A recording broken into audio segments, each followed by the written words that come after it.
Hello guys, today I'm back with Leviticus chapter 5 today. Well, suppose someone has been called as a witness to something they have seen or learned about. Then if they do not tell what they know, they have sinned and they will be held responsible for it.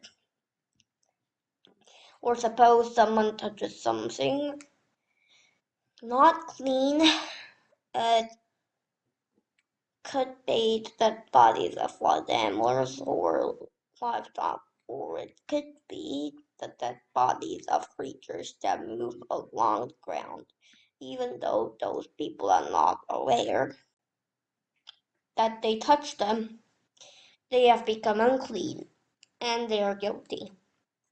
Or suppose they touch something unclean that comes from a human being, it could be anything that would make them unclean. Suppose they are not aware that they touched it. When they find out about it, they will be guilty. Or suppose someone makes a promise to do something without thinking it through. It does not matter what they promised. It does not matter whether they made the promise without thinking about it carefully. And suppose are they are not aware that they did not think it through. When they find out about it, they will be guilty. When someone is guilty in any of those ways, they must admit they have sinned. They must bring a sin offering to pay for a sin they have committed. They must bring the Lord a female lamb or goat from the flock. A priest will sacrifice the animal that will pay for the person's sin. Suppose they can't afford a lamb, then they must get 2 does or 2 young pigeons. They must bring them to the Lord to pay for their sin. One of them is for a sin offering, the other is for a burnt offering. They must bring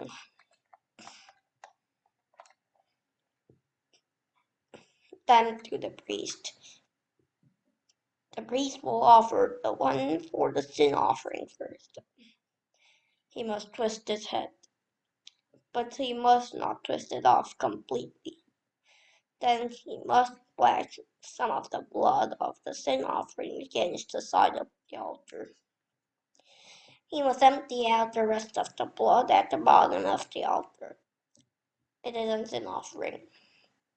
Then the priest will offer the other bird as a burnt offering.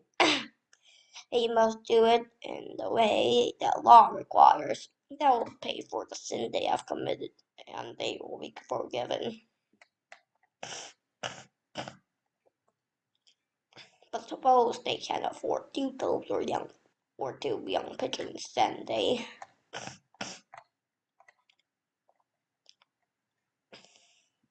must bring 3.5 pounds of the finest flour as an offering for their sin. It is a sin offering. They must not put olive oil or incense on it. That is because it is a sin offering. They must bring it to the priest. The priest must take a handful of it.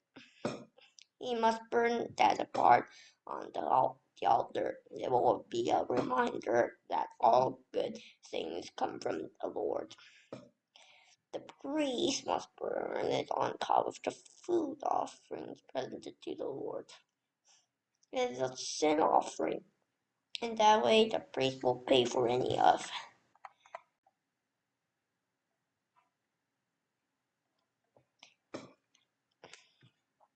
the sins they have committed, and they will be forgiven. The rest of the offering will belong to the priest. It is the same as in the case of the grain offering. Rules for guilt offerings. The Lord spoke to Moses. He said, suppose someone is unfaithful to me and sins, and they do it without meaning to. Here is how they sin against me or my priests. They refuse to give the priest one of the holy things set apart for them.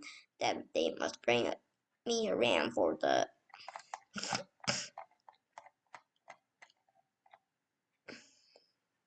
flock.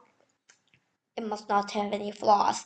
It must be worth the required amount of silver. The silver must be weighed out and keeping with the standard weights that are used in the sacred tent. The ram is a guilt offering. They will pay for their sin. They must also pay for the holy thing they refuse to give. They refuse to give. They must add a fifth of its value to it. They must give all of it to the priest. The priest will pay for their sin with the ram. It is a guilt offering, and they will be forgiven.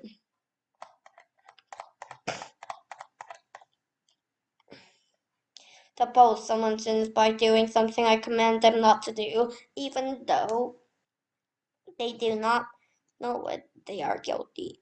They will be held responsible for it. They must bring to the priest the ram from the flock as a guilt offering.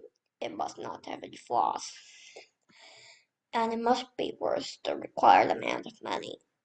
The priest will sacrifice the animal, and you will pay for what they have done wrong without meaning to, and they will be forgiven.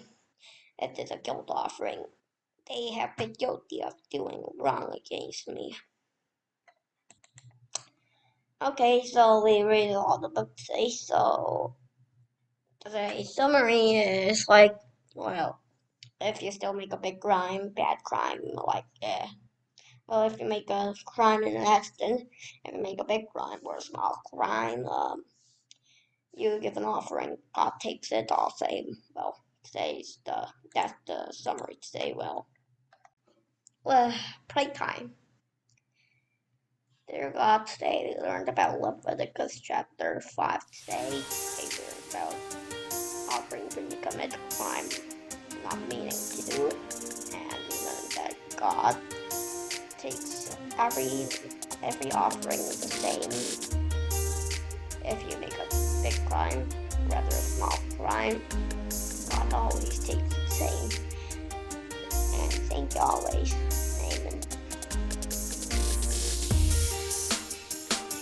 Yeah, okay, well, thank you for watching my videos, and it's the end of a video today, right? So, well, thank you for watching my videos. I hope you see you next time. Goodbye. See you at chapter 6.